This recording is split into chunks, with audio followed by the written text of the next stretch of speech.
Welcome to the Commercial Edge podcast with me, Chris Webber.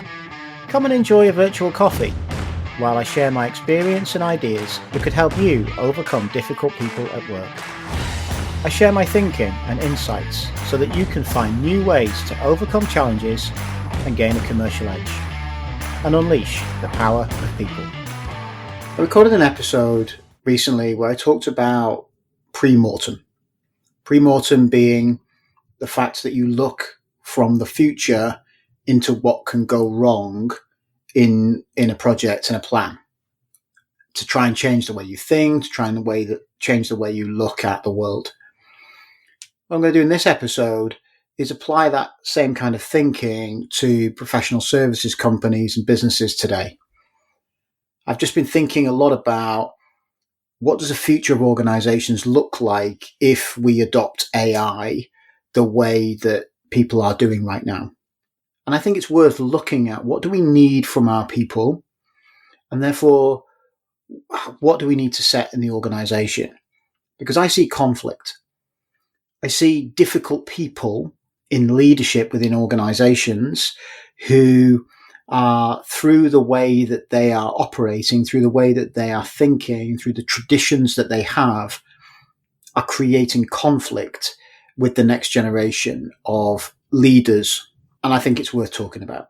So in this episode, I want to explore a future back perspective on what do we need and what does that mean for the way that organizations learn, and what are the lessons from other industries that we can take on board that can reduce this level of conflict and in fact empower some of the most talented and future orientated people that I think we've ever come across on this planet, and how we can transform and launch these people for success. My son is at university at the moment, and he is looking for a future in law.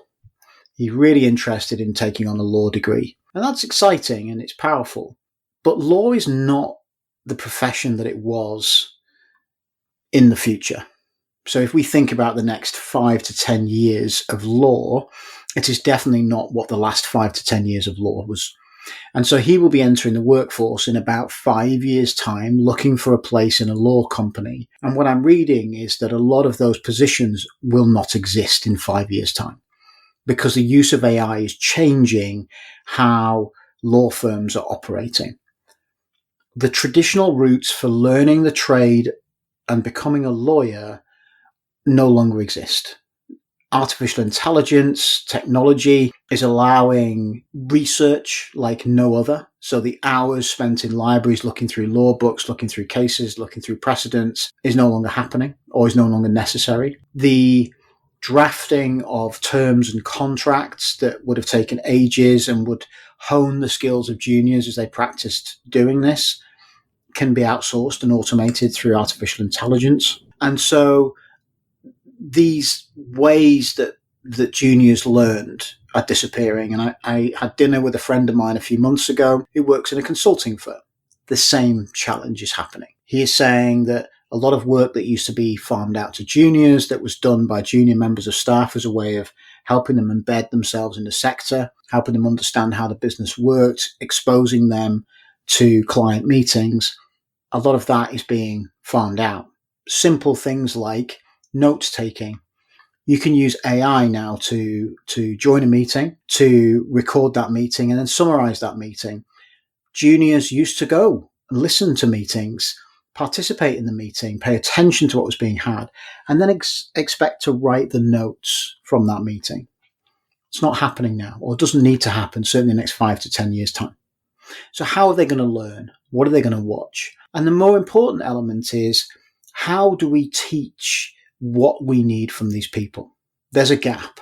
As an experienced person, I can use artificial intelligence now, and I can ask the right questions because I know what I'm looking for, and I can direct and add to the answers that I get. People like me are leading the implementation of artificial intelligence. That's my role. That's my function.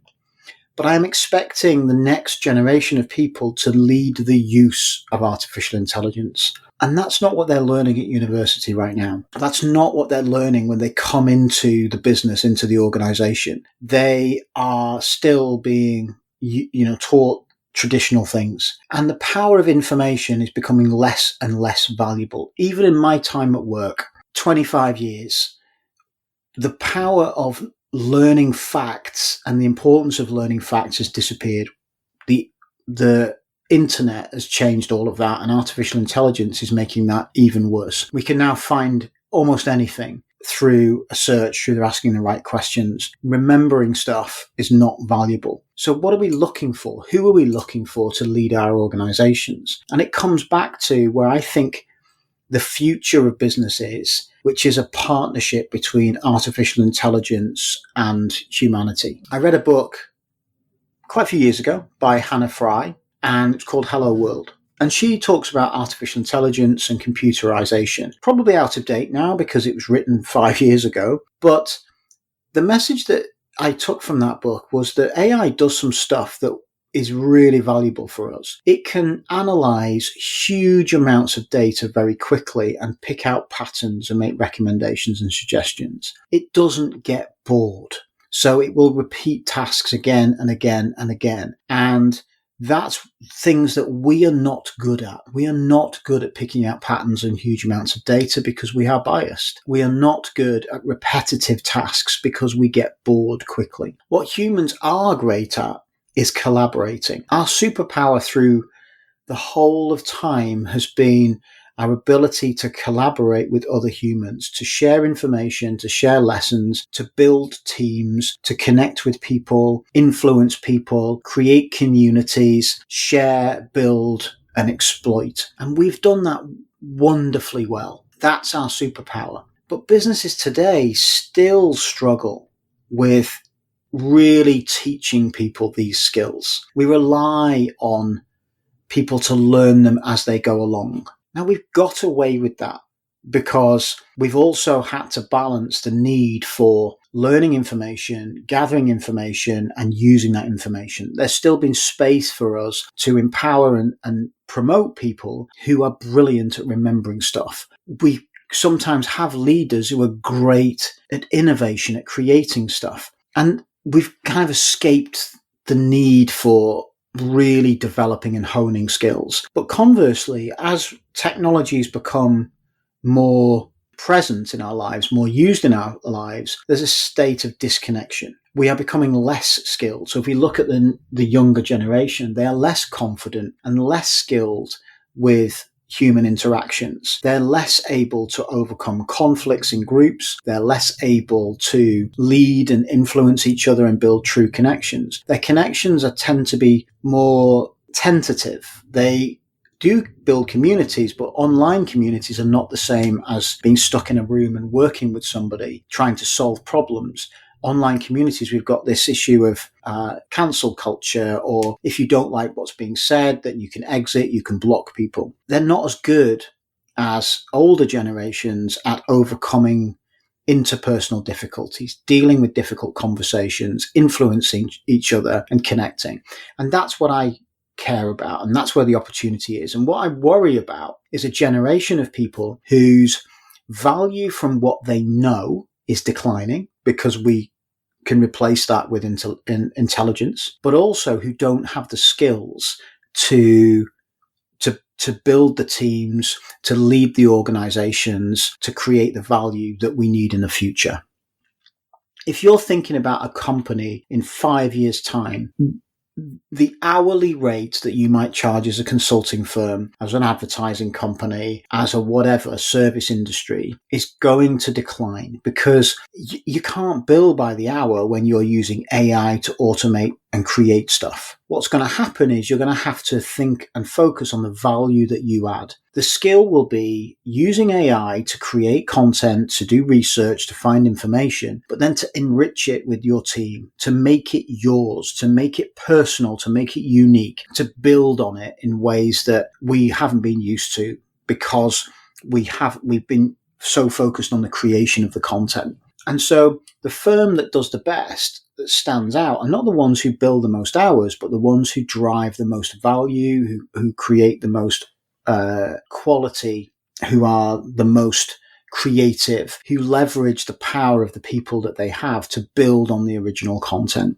That requires the skills of teamwork, collaboration, resolving problems, and being creative. So we absolutely need a generation of people who are able to do that. And so that's the focus, I think, that if you're in that consulting firm, what's going to get in the way of your success in the next decade, looking back on it, will be recruiting people who don't have the skills you want, and then you don't create that skill set. You don't invest in it. You don't create the magic that they need from you in order to be massively successful. So it's over to us.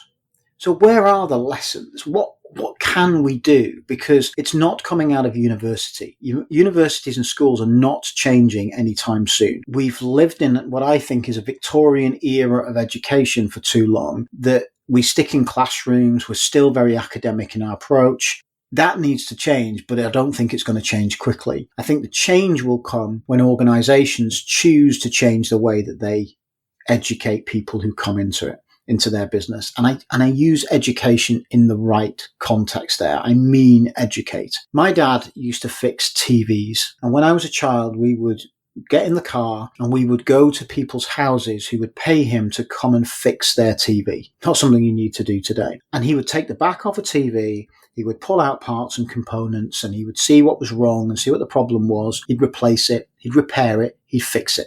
I loved going with him and watching him do this stuff. He didn't learn to do this at university. He didn't go to university. He learned through apprenticeships, through working with other people, through being shown how to do it, practicing and developing the skill. It's the same way that apprentice builders learn, apprentice electricians learn. We have got so many skilled trades, stonemasons, artists, all learn through practical experiences of working with masters, developing those skills and developing those certifications. That's the way I think that organizations need to build. And if we're freed from the shackles of having to charge by the hour, we can also stop this ridiculous practice of the minimum amount of time we need to do on training. Some companies are amazing at running training programs with their team, but they're always constrained by time. And we are fixated on running our training course and then ticking a box and saying it's done. So, conflict management. Let's spend a day doing conflict management training. Have people doing practical exercises, but we've got to fit it into a day because we don't have time. I need people on the road. I need people customer facing, client facing. I hear this all the time. And it's so frustrating for these people because skills take time to build. There is no sportsman, artist, athlete, plumber, electrician, TV repair person who has learned through one day's practice. They do it again, they practice it, they have confidence building sessions. It takes time. It's not a week. It's time where you constantly go back and review and reflect, and you get assessed by people watching you do things. That's the way that we can build these skills. And if you break out the skills, we know how to do it. There's enough written leadership books, coaches, mentors, people of excellence within any organization can build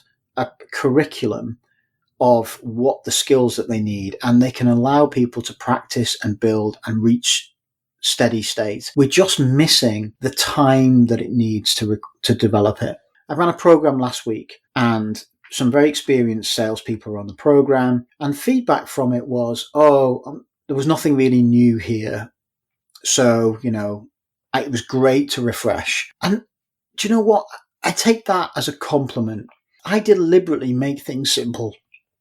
I deliberately make things accessible because we're not trying to create newness in all of our training. We're trying to embed skills so they become natural. You might know something, and the team last week kind of said, well, I know this stuff, but they weren't using it.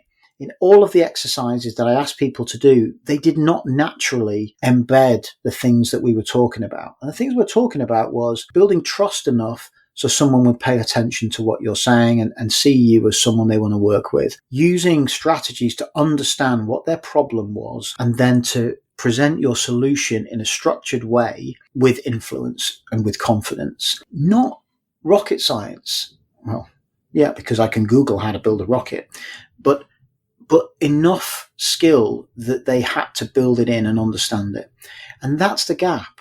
Allowing people that space to practice, to build their confidence, to make it natural. So that's the way they default to do it. We are going to get into a conflict where we are going to ask people to take on roles, to lead groups, to lead teams, to influence customers, to sell to clients, and they just don't have the skills. They will adapt to AI. This is a digital native generation. This is a generation of people for whom technology is not scary. It is something that they want to embrace. They're excited by artificial intelligence, but we are letting them down if we do not adapt the ways that we teach, the ways that we embed learning. And so, do you want to be that difficult manager that in 10 years' time, you're looking to hand on the reins of leadership to the next generation, and we are in a position where they have not learned the skills that you think are essential for great leaders? We live in a world where there are business books, business leadership, business programs, leadership training programs. They exist in the world, and we've escaped because people have been able to learn on the job. And in fact, time's accelerated. When I started in business, we still had paper-based reporting, and laptops came in over a period of time where it became computerized. And one of the things that changed was letters. To communicate with people, you could send people a letter and you would expect a 3 to 5 day turnaround because it took time to get delivered, be read, be responded to, and arrive back in your in-tray. Email transformed that. It became instantly, in the moment. So we had to learn to communicate in the moment, in real time. But that accelerated the learning because we're actually communicating with a person and exchanging letters. And whereas you could have spent months exchanging 5 or 10 letters, now you're exchanging emails and messages with people in moments, business contacts and communication. So it actually accelerated our ability to deal with conflict and meetings. When we started to meet with customers face-to-face and online, we can now pack in more online meetings than we could do face-to-face in a day. Because before, as a consultant or a business person, a salesperson, I'd have to travel between meetings. There's only so much I can do each day. If I'm online, every half an hour, I could be in another 30-minute meeting with people. We're accelerating the ability to connect with people. But we could be losing this opportunity to embed these skills with our juniors if what we're asking them to do is much more message-based, is much more text-based, is much more AI-based, and losing these skills of personal communication, in the moment communication and conversation. We are reading AI summaries of meetings instead of actually being at that meeting. You lose the magic of seeing how people do something. And you also lose the magic of learning your own skills. I remember being on a training program once and shadowing one of my colleagues. He was running an event. I was watching him and then participating as we went along. And he did something. I went in and did exactly the same thing he'd done. And it just didn't work for me. His style was not my style and it didn't work. And I had another opportunity to change the way I did it, make it personal and learn from it. And that's what I'm saying. And I think that's what we're losing. There's an amazingly talented group of people who are about to graduate university or in the process of graduating university, and they need us to support them with the skills and capabilities that they need. We are the difficult people. We are in their way and we are letting them down. And we need to think about how we re-educate, how we structure our organizations to become learning, collaborative cultures that facilitate human skills that we know will make a difference for our business. That's our strategy in the next 10 years. Microsoft was struggling. They missed some massive trends when Steve Ballmer was their CEO. He missed cloud computing. He missed mobile technology. He missed social media. 3 of the most transformational aspects of technology in the last 15, 20 years. When Satya Nadella came in, he changed the way that the business operated. He didn't try to reinvent artificial intelligence. He went out and did a partnership with OpenAI. They're now one of the leading organizations, and a lot of the share price that's happening on Microsoft today is coming from that partnership with OpenAI. Contrast that with Apple. Apple at the moment are struggling to bring AI to the marketplace because they're trying to invent it themselves. The subtlety here is the ability to build partnerships and focus on how to use technology. Microsoft have focused the last 5 years on how do they bring AI into their solutions already, not trying to reinvent AI. And I think it's a wonderful example of the skills that organizations need to embed in the next 10 years. We don't need people to invent stuff. We need people to think about how to use the technology that exists and build strong partnerships, collaborate with each other, evolve the products, and create these powerful connections. And I think that's our opportunity. And so let's not become difficult people. Let's think back from the future. We need to build those educational programs now. We need to accelerate growth and learning of our people, and we need to support them with the skills that they need to become able to resolve conflicts, negotiate contracts, build partnerships, and influence people with trust. I'd love to hear your thoughts, your comments on what's happening right now. Do you see organizations doing this? And who's inspiring you with the development programs for the next generation? What am I missing? Love to know. Thanks for listening to the Commercial Edge podcast. I'll be back soon with another episode. Join me then when we delve into more difficult conversations. See you next time.